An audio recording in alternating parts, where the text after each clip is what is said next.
All right, I just want to do a quick review on the Tikka T3x Super Light in 30-06.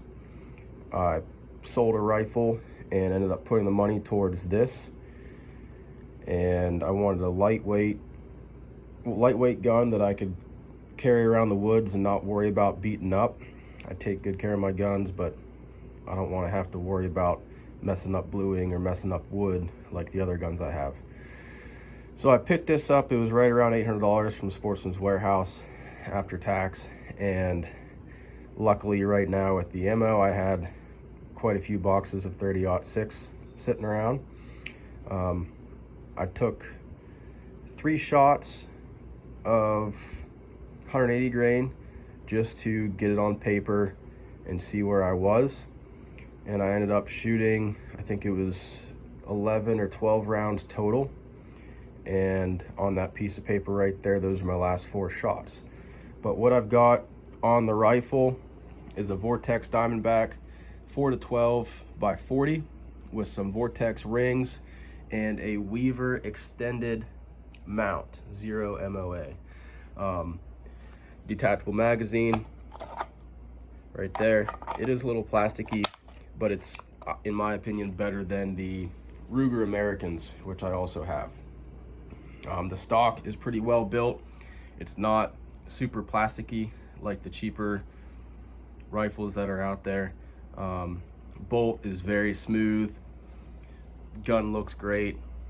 Yeah, there's nothing bad I can say about it. Like I said, I've only taken it to the range one day. I wasn't rushing shots, but I also wasn't really taking my time.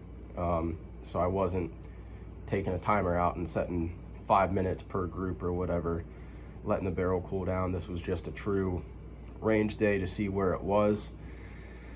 I was shooting Deer Season XP 30-06 150 grain extreme point.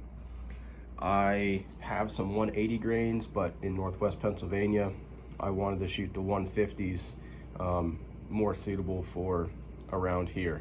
And I just wanted to test the group on those. So the group that I got from a bag, this isn't from a bench or anything, was right there. Those are my 4 shots. My first shot was touching the 9 ring, and that was just to see where I was compared to bullseye. And then that little group right there, that's my 3-shot group with this ammo right here. I'm not a professional shooter. I have never shot competitively. I just shoot to hunt, basically.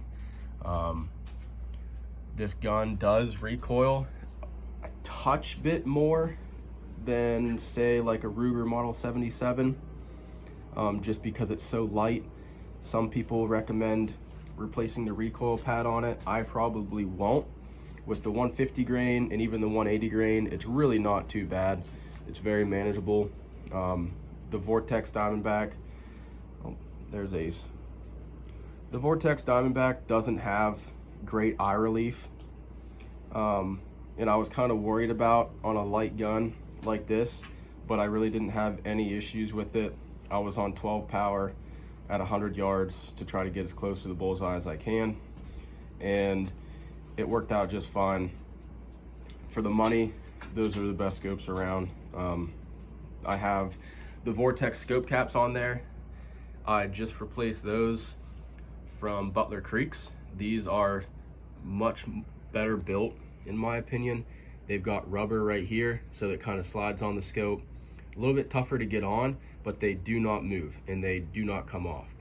The scope caps are much harder plastic, and when they pop up a little bit better, and they stay popped up and they stay closed better than the Butler Creeks. I've gone through a couple pairs of Butler Creeks on a few guns that I don't really like walking through the woods not knowing if the scope cap is going to come up when it's snowing or whatever. So that I measured out to be right around 3/8 of an inch, between 1/4 and 3/8. So it's not a bad group. I did adjust it a little bit up to be sighted in for 100 yards. The bullet drop on these it says sighted in at 200 yards, but I don't have a 200-yard range, and I typically don't have 200-yard shots.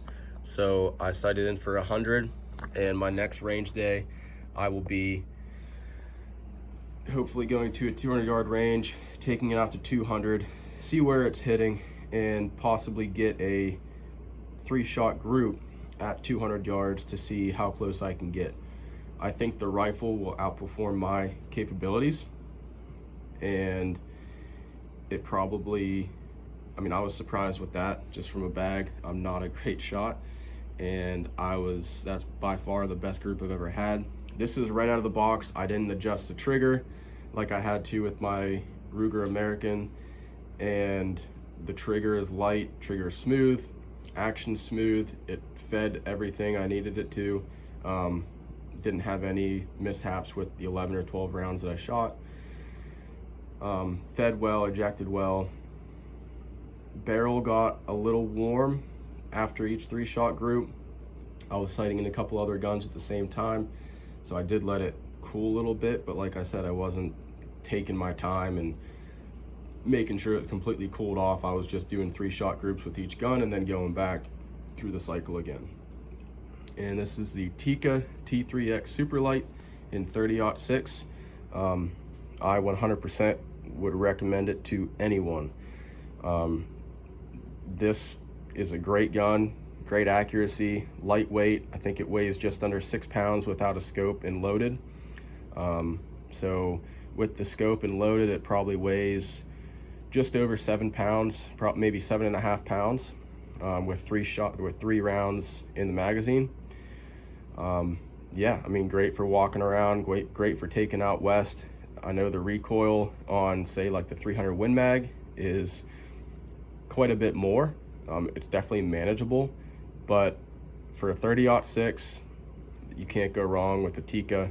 For the price, the accuracy, the looks of it, the durability, pair it with a Vortex scope, they look good, good glass, great for the money, great warranty, and just really can't go wrong with this setup.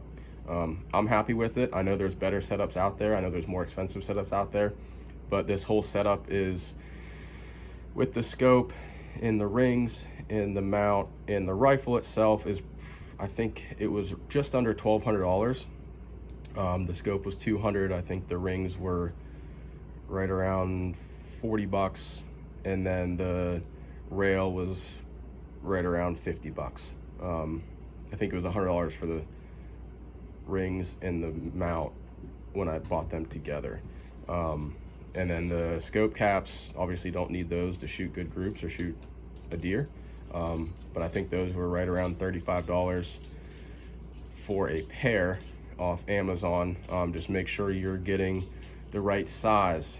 I went to Vortex, looked up the model number of my Vortex Diamondback 4-12x40, and I put it in there, and I actually bought these same ones for a Crossfire 3-9x40 for my 450 Bushmaster in the American Ranch. That one has the illuminated reticle. This one has the dead hold, bullet drop. Yeah, can't go wrong.